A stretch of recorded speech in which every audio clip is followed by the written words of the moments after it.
Fenomena anak gugat orang tua belakangan kerap terjadi dan kita akan membahasnya lebih dalam bersama dengan Devi Rahmawati, pengamat sosial dari Universitas Indonesia. Selamat siang, Mbak Devi.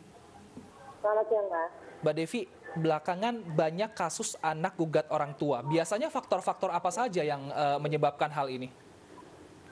Ya, tentu saja ini menjadi satu potret keprihatinan kita terhadap bergesernya kearifan sosial dan budaya masyarakat kita, di mana setiap persoalan yang hadir di tengah-tengah masyarakat, baik itu persoalan domestik keluarga maupun persoalan yang melibatkan hubungan sosial lainnya, itu di masa lalu memang diselesaikan dengan kekuatan komunitas, artinya melalui musyawarah, mufakat bersama. Namun memang tren kemudian menggunakan pendekatan non-sosial, sebagaimana kita saksikan belakangan ini, bukan hanya tahun ini saja, tapi sudah terjadi dalam catatan bisa dilihat di media 5 hingga 10 tahun lalu. Nah ini memang mulai ketika era reformasi terjadi. Kenapa? Karena di masa itu keterbukaan informasi yang didukung juga oleh internet itu membuat masyarakat menjadi memiliki pemahaman baru bahwa ada alternatif penyelesaian kasus yang tidak menggunakan pendekatan sosial. Yang sayangnya ini tidak dibarengi dengan literasi pengetahuan tentang hal-hal lain sebelum kasus itu terjadi. Artinya apa? Baik. Persoalan perebutan warisan, persoalan perebutan harta tanah ini tidak hanya terjadi sekarang. Ini satu yang menjadi bagian dari kehidupan manusia sejak peradaban manusia itu lahir.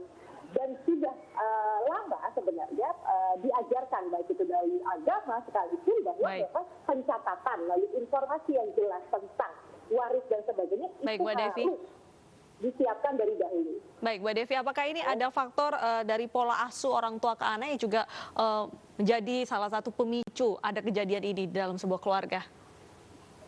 Jadi, kalau di barat persoalan anak kemudian menuntut orang tua dan menggunakan alternatif penyelesaian itu menjadi satu hal yang biasa, karena memang barat tidak mengenal misalnya proses musyawarah mufakat seperti di masyarakat timur seperti Indonesia.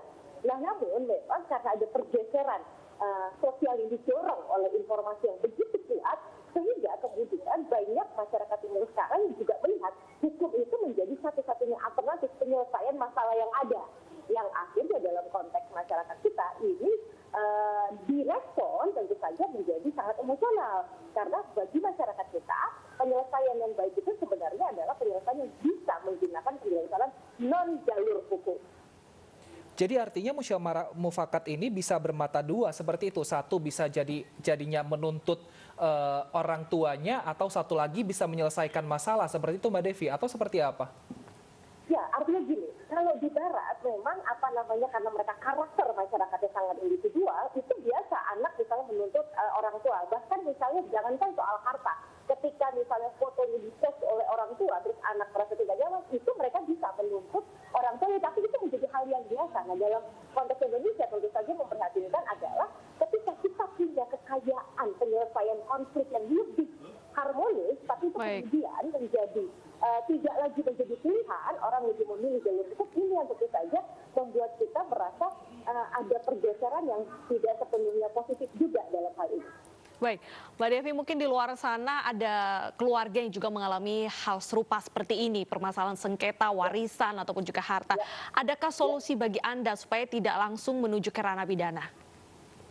Pertama, sebagai orang tua, kita harus suka tidak suka membicarakan hal ini secara clear, karena potensi ini pasti sangat mungkin terjadi. Konflik akibat urusan uang itu sangat tinggi. Nah lalu yang kedua, memang dibiasakan dari kecil keluarga kita dibangun dengan pendekatan yang sosial tadi, dan keluarga itu ingat. Nah sekarang ini virusnya adalah di Indonesia juga orang punya kecenderungan untuk semakin individual. Keluarga itu semakin kecil dulu, itu kenapa kemudian tertolong banyak kasus tidak perlu masuk hukum, karena apa? Kita punya kecenderungan memiliki keluarga yang besar, jadi ada banyak orang yang akan memberikan pandangan, bantuan, dan kemudian bisa memberikan solusi terhadap persoalan. Kalau sekarang orang cenderung semakin nuclear family, artinya semakin kecil. Nah ini kemudian membuat ketika kita terpentuk satu masalah, kita tidak lagi memiliki alternatif masukan-masukan yang pasti juga sangat positif dari keluarga-keluarga yang lebih besar. mari kita rayakan keberagaman kita, mari kita rayakan keindonesiaan kita untuk meningkatkan silaturahim kita. Dan bagi orang tua terkait harta waris, agama pun mengajarkan bahwa kita harus jelas dan terang memastikan tentang hukum pembagian hal ini, sehingga tidak ada potensi-potensi seperti yang kita lihat sekarang. Baik, Mbak Devi. Baik. Membicarakan permasalahan secara jelas dengan pihak keluarga itu diutamakan untuk mengurangi konflik-konflik. Terima kasih Mbak Devi Rahmawati, pengamat sosial Universitas Indonesia telah bergabung bersama kami di iNews Siang.